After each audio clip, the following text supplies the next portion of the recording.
हे साथी हो, महिला दाईको किचनमा तपाईँहरू सबैलाई स्वागत छ। ल हेर्नु आज के बन्दैछ त ल, आज बन्दैछ मासु। बल्ल भुट्दैछु सुक्खा सुक्खा है होइन। ल हेर्नुहोस्, यो टिकटकबाट डाइरेक्ट बनाउँदा अलिकति पियालो पियालो देखिन्छ कि। भर्खर भुट्न थालेको छु। अब यसलाई सुक्खा सुक्खा बनाउने, पछि हल्का झोलाइलो बनाउने हो। ल हेर, बोनलेस मासु हो यो, बोनलेस भेडाको बोनलेस मासु हो यो। भेडो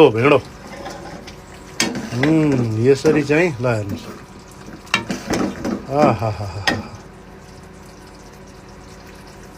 ल हेर्नुहोस् कति मजाले पाकिरहेको छ। यसरी भुट्न पनि पर्छ है, यसलाई भुक्री पकाउने हो कि यसलाई। हे साथी हो, महिला दाईको किचनमा तपाईँहरू सबैलाई स्वागत छ। ल हेर्नु आज के बन्दैछ त ल, आज बन्दैछ मासु।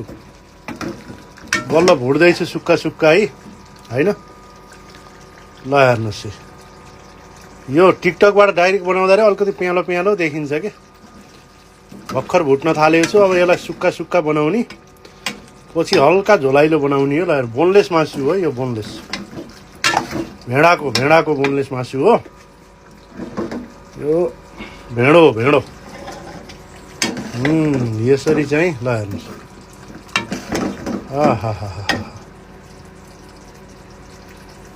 ल हेर्नुहोस् कति मजाले पाकिरहेको छ। यसरी भुट्न पनि पर्छ है, यसलाई भुक्री पकाउने हो कि यसलाई।